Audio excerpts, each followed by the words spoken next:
Bretagne 5, l'invité de la matinale. Et notre invité ce matin est Simon Uzenat, il est conseiller régional de Bretagne, premier secrétaire de la Fédération PS du Morbihan et également candidat aux élections sénatoriales. Il a fait beaucoup de routes pour venir du Morbihan jusqu'au studio de la matinale. Je l'en remercie. Bonjour. Bonjour. Alors nous allons parler des élections sénatoriales. Alors les Français, les Bretons entendent souvent parler de ces élections alors qu'ils n'ont pas lieu dans tous les départements à la fois. Cette année c'est le Morbihan. En deux mots, les élections sénatoriales, alors ce ne sont pas les électeurs qui votent, ce sont des grands électeurs, comme on le dit, ils sont au nombre de 1938. Vous allez me corriger si j'ai dit une bêtise, des députés, des sénateurs, des conseillers départementaux et même des représentants des conseillers municipaux. Est-ce que c'est pas une élection de l'ancien temps? Est-ce qu'on ne devrait pas un jour élire le Sénat au suffrage universel? Écoutez, le Sénat est la deuxième chambre du Parlement. Au titre de l'article 24 de la Constitution, c'est elle qui représente les collectivités territoriales. Donc il n'y a en cela pas d'anomalie à ce que ce soit les élus qui désignent les sénateurs. Et puis au-delà, c'est véritablement la chambre des territoires qui permet, et on le voit singulièrement depuis un an, d'apporter un contrepoids démocratique aussi de travail, de modération par rapport à ce qui peut se passer à l'Assemblée nationale. Donc ce bicamérisme, le fait d'avoir deux chambres, avec deux modes d'élection différents. Alors peut-être faudra-t-il envisager d'évoluer. Ça, là-dessus, les portes ne sont pas fermées, mais en l'état, on voit bien la complémentarité entre ces deux chambres et le travail de fond qui est réalisé par les sénateurs, qui d'ailleurs n'est pas contesté. Les sénateurs qui ont des responsabilités importantes, comme les députés votent la loi, disposent de l'initiative législative, dépôt d'amendements, dépôt de propositions de loi, et en même temps contrôlent l'action du gouvernement. Et là, dans la période que nous connaissons, c'est d'autant plus important. Alors ce contrôle justement de l'action du gouvernement, alors on entend beaucoup de choses aujourd'hui, voilà, et aussi de la part des modestes citoyens que nous sommes tous. Il n'y a pas de modestes citoyens, il y a des citoyens tout court. Alors en tout cas des citoyens tout court, voilà, est-ce que cette action de contrôle est assez suffisante justement sur l'action du gouvernement ? Des travaux qui ont déjà été réalisés par le passé.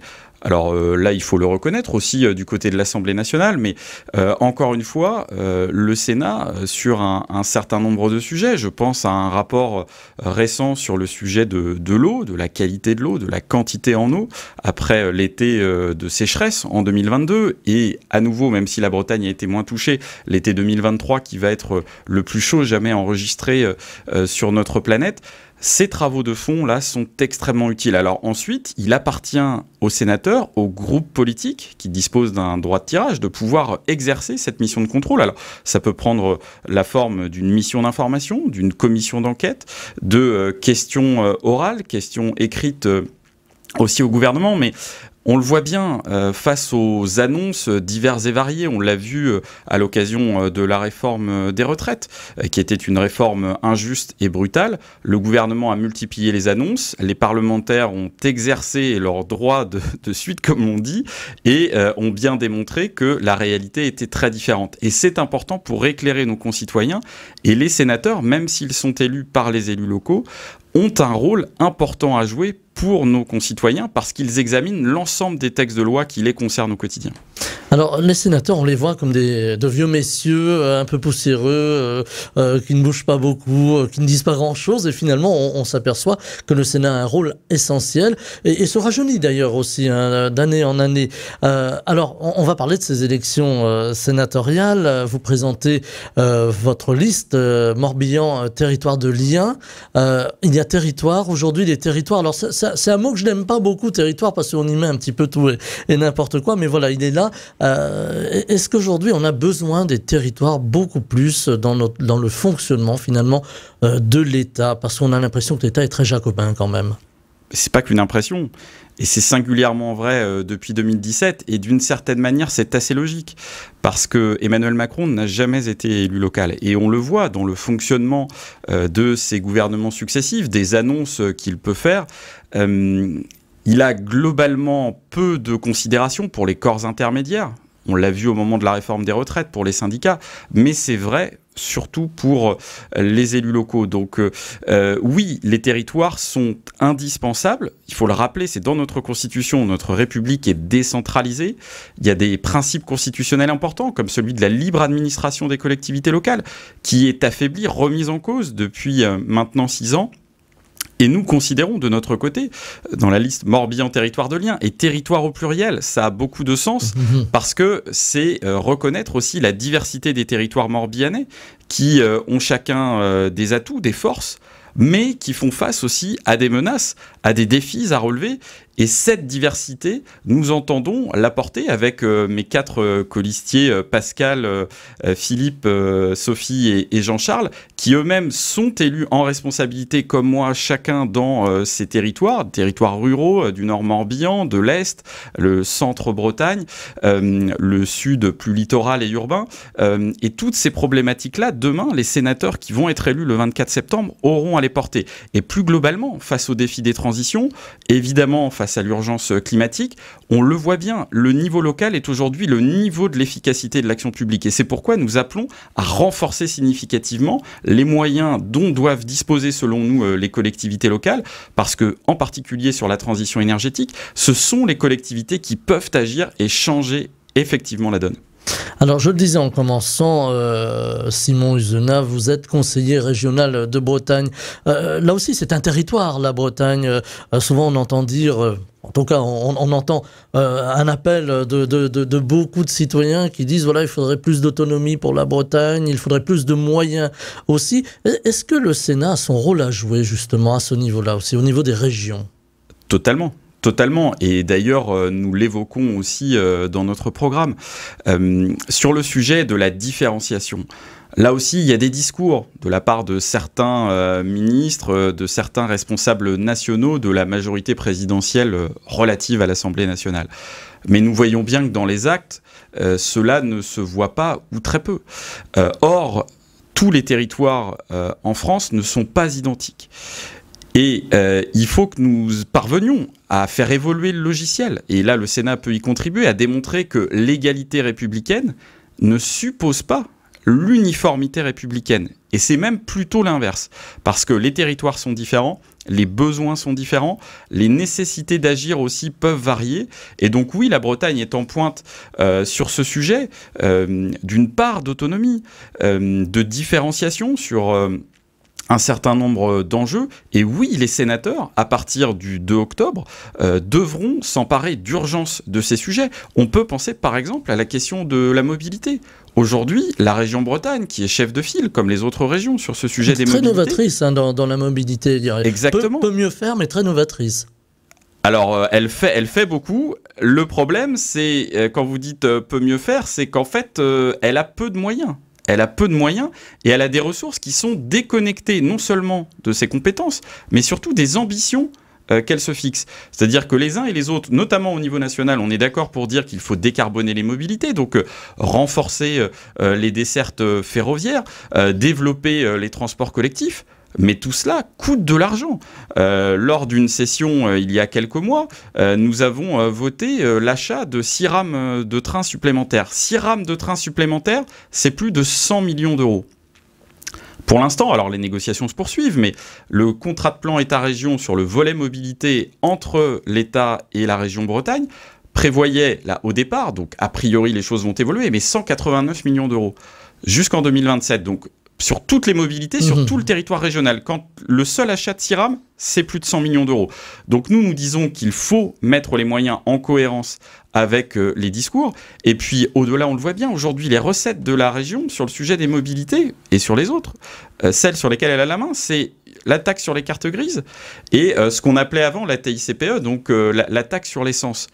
Alors qu'on nous demande de décarboner les mobilités. Donc, c'est-à-dire qu'on nous demande de scier la branche sur laquelle nous sommes assis. Donc, tout cela, il va falloir le faire évoluer en profondeur. C'est pour ça que, notamment dans notre programme, nous disons que la priorité numéro 1, c'est le sujet des ressources des collectivités, les ressources financières, et qu'il convient rapidement de refonder complètement le modèle de financement des collectivités territoriales.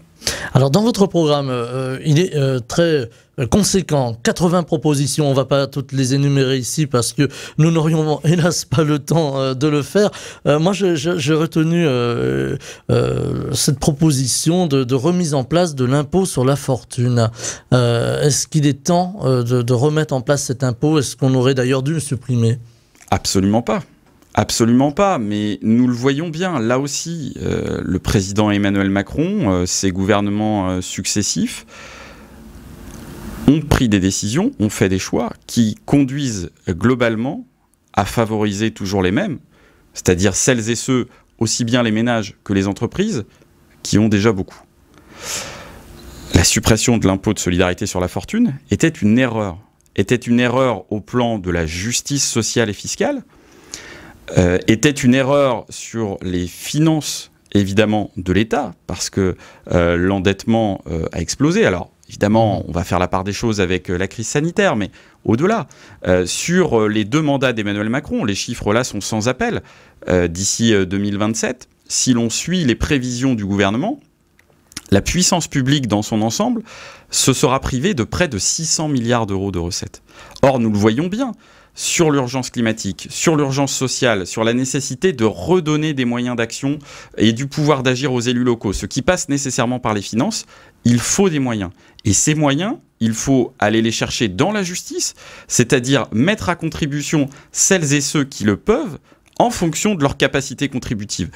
Typiquement, l'impôt de solidarité sur la fortune, nous disons qu'il faut non seulement le rétablir, mais l'axer sur la transition écologique. Et je vous donnerai un seul chiffre. Les 10% les plus aisés ont une empreinte carbone 3 fois plus élevée que les 10% les plus pauvres. C'est-à-dire que celles et ceux qui ont déjà le plus de moyens ont une responsabilité beaucoup plus importante dans le dérèglement climatique. Il est donc logique qu'ils contribuent à la hauteur et de leurs moyens et de leurs responsabilités, d'où notre proposition de rétablissement de l'ISF avec des recettes estimées entre 5 à 6 milliards en année pleine. Alors, dans l'ISF, il y a solidarité aussi, forme de solidarité nationale, finalement, et vers la transition écologique. Le logement, c'est une grande question ici en Bretagne, et pas seulement en Bretagne. On le voit aujourd'hui, ces logements locatifs. Alors, on parlait tout à l'heure du Morbihan, région chère à votre cœur. On le voit sur le littoral du Morbihan, beaucoup de locations saisonnières. Et pas uniquement sur le littoral. Et pas le uniquement sujet du logement aujourd'hui touche l'ensemble du département. Et on voit les personnes qui souhaitent travailler, rester au pays, ou les jeunes qui viennent s'y installer, qui ne peuvent pas se loger parce qu'elles n'en ont plus les moyens finalement aujourd'hui. Dans votre programme, il y a la suppression d'Airbnb. Alors non, je vais tout de suite là, parce que là je pense que vos auditeurs vont arrêter leur voiture. On propose la suppression de ce qu'on appelle, avec un petit raccourci, parce que ça ne concerne pas qu'Airbnb, la suppression de la niche fiscale Airbnb. La niche fiscale, voilà. Qui favorise en effet aujourd'hui, et de façon beaucoup trop excessive de notre point de vue, les locations de courte durée. Donc oui, nous assumons cette mesure parce que nous considérons que face à l'urgence en matière de logement, là aussi, c'est pour permettre aux jeunes, à celles et ceux dont les parents travaillent, avec des jeunes enfants qui aujourd'hui exerçant des métiers qui sont pas suffisamment rémunérateurs mais indispensables à la bonne marche de notre société. Vous parliez du littoral, mais c'est vrai ailleurs.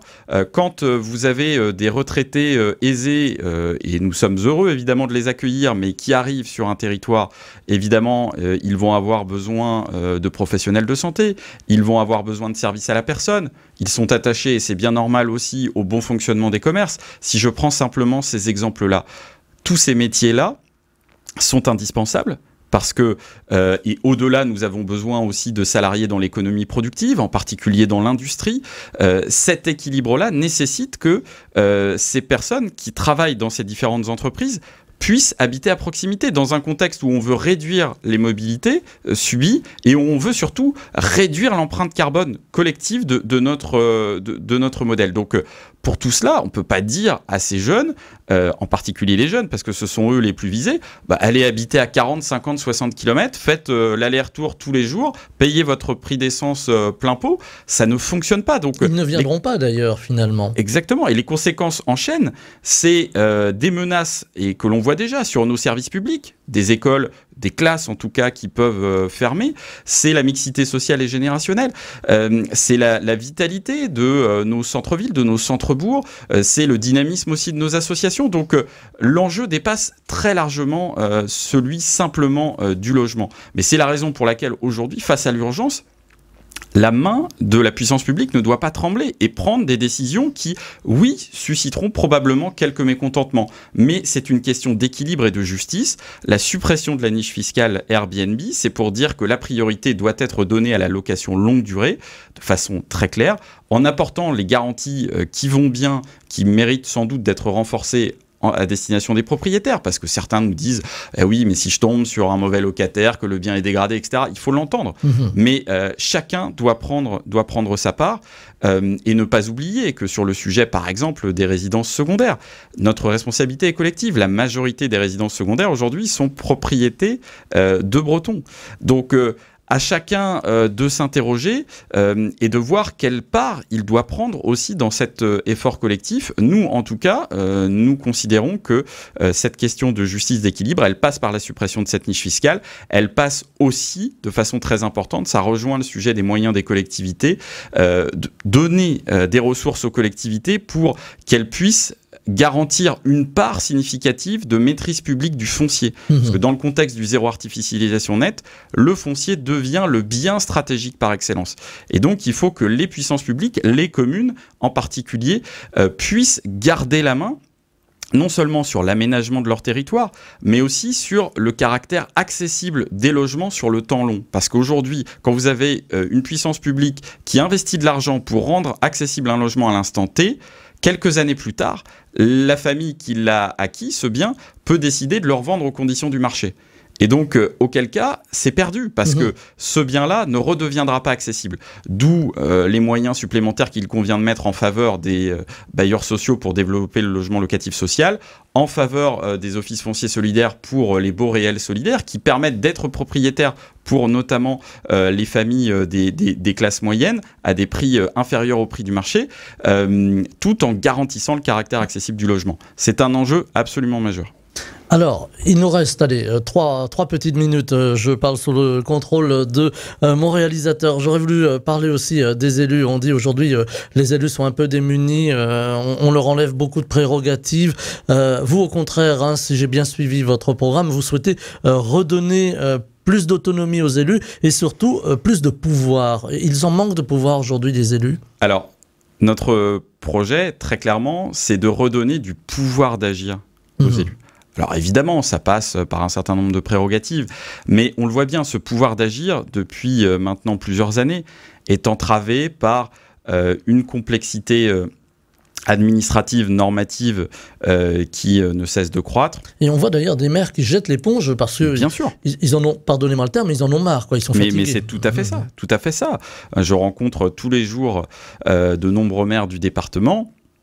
Beaucoup témoignent de leur fatigue, de leur lassitude, de la perte de sens aussi, parce que finalement, ils se retrouvent principalement exécutants de décisions de l'État. C'est pas sur ce projet-là qu'ils ont été élus. Donc, on le voit bien, complexité administrative et normative, des financements qui, là aussi, se raréfient, des administrations de l'État qui sont par trop tatillonnes et qui ont tendance à entraver, là aussi, l'action des élus locaux. Donc, c'est sur l'ensemble de ces sujets qu'il convient de travailler. Et encore une fois, on n'a sans doute pas le temps de rentrer dans le détail, mais c'est le sujet du statut de l'élu. Là, nous avons des propositions concrètes, très précises, pour en particulier les actifs qui exercent des mandats de maire ou d'adjoint. C'est la protection aussi physique des élus. Nous, on propose l'alignement des sanctions pénales prévues en cas d'agression ou de menace sur les sanctions qui sont prévues quand on s'attaque à un policier ou à un magistrat. Là aussi, il faut envoyer un message très clair à la population. Les élus ne sont pas des privilégiés, c'est vrai, mais ce ne sont pas des sous-citoyens. Donc, il faut être absolument clair. Et puis, sur les sujets que vous avez évoqués, le logement, les transitions, redonner des moyens, faire confiance, retisser les liens de confiance, réparer les liens de confiance entre l'État et les collectivités. Un dernier mot autour des territoires, parce que c'est important aussi, c'est le service public, la présence du service public dans les territoires. On voit les gares qui ferment, on voit les postes qui ferment, nombreuses administrations qui ne sont ouvertes, quand elles sont ouvertes, que quelques jours par semaine. Est-ce que là aussi, il y a tout un travail de réflexion autour de la présence de ces services publics? On peut aussi parler des commissariats de proximité, on en parle beaucoup dans cette actualité très chargée au niveau judiciaire en ce moment. Est-ce qu'il est important de replacer le service public, j'allais presque dire au cœur du village, comme on l'a dit en son temps pour l'Église? Vous avez parfaitement raison. Jean-Charles Loé, qui est l'un de mes colistiers, est maire de Locmalo, une commune rurale de moins de 1000 habitants dans le nord-ouest du Morbihan. Et il a dû constater que la dernière boîte aux lettres de la commune avait été retirée, sans même qu'on le prévienne. Très clairement, d'une part, ces façons de faire ne sont pas acceptables. Ça, il faut le dire, et pas simplement le dire. Et demain, si les grands électeurs nous font confiance, c'est pas simplement des déclarations devant des radios, aussi sympathiques soient-elles. Ce sera des relations très claires et des pressions mises sur les administrations ou les entreprises qui sont responsables de ces décisions, parce que, encore une fois, ce maillage territorial pour nos concitoyens, il est absolument indispensable, parce que l'on constate quoi? Le retrait des services publics, c'est le sentiment, et plus qu'un sentiment d'ailleurs, de l'abandon d'un certain nombre de territoires. Et des citoyens qui se disent « je suis relégué ». Je suis relégué, moi je suis déconsidéré. Moi pour aller, j'ai encore eu le témoignage d'une mère il n'y a pas très longtemps, où pour obtenir un rendez-vous chez le médecin, les citoyens sont obligés de passer par la Maison France Service. Maison France Service, normalement, c'est les services plutôt administratifs, pour être mis en relation avec la CPAM, pour obtenir un rendez-vous auprès d'un professionnel. Enfin, on marche sur la tête, C'est pour ça d'ailleurs que nous défendons aussi la régulation de l'installation des médecins pour lutter contre les déserts médicaux. Donc oui, ce combat pour les services publics, il est majeur pour nous. Nous sommes là aussi très clairs sur ce sujet-là. C'est vrai pour la santé, c'est vrai pour l'éducation. En particulier parce que ce sont les deux sujets de préoccupation, là, en particulier cette rentrée. Et donc, oui, là-dessus, les sénateurs, les parlementaires doivent être en appui très net des élus locaux qui sont mobilisés sur ces sujets. Mais au-delà de l'appui, c'est faire en sorte que, par la loi, par les prérogatives qu'ils exercent, ils changent la donne. Et changer la donne, c'est redire que ces services publics, dans leur ensemble, sont une priorité d'intérêt général. Encore une fois, les services publics sont le patrimoine de ceux qui n'en ont pas. C'est aujourd'hui, face à l'urgence sociale, un impératif absolu de les défendre, de les renforcer, de leur donner les moyens de bien fonctionner. Et c'est ce à quoi nous nous engagerons et ce à quoi nous œuvrerons si les grands électeurs nous font confiance le 24 septembre. On n'aura pas le temps de détailler, je le disais, les 80 propositions. Je renvoie d'ailleurs même les citoyens à la lecture de votre programme. C'est sur notre site internet. Voilà, c'est très en toute transparence. Voilà, très intéressant à lire pour peu que vous donniez un petit peu de temps. Merci d'avoir été avec nous ce matin. Merci à vous pour votre invitation. Simon Ouzena, alors je précise que vous êtes conseiller régional de Bretagne. On a beaucoup parlé des territoires ce matin. Vous êtes également premier secrétaire de la Fédération du PS du Morbihan. Et candidat donc aux élections sénatoriales dans le Morbihan. Vous êtes venu exprès du Morbihan justement pour être au micro de Bretagne 5 matin. Je vous en remercie. Je vous souhaite une très belle journée. Merci. À vous aussi. Bretagne à vos auditeurs. 5 matin. Stéphane Hamon.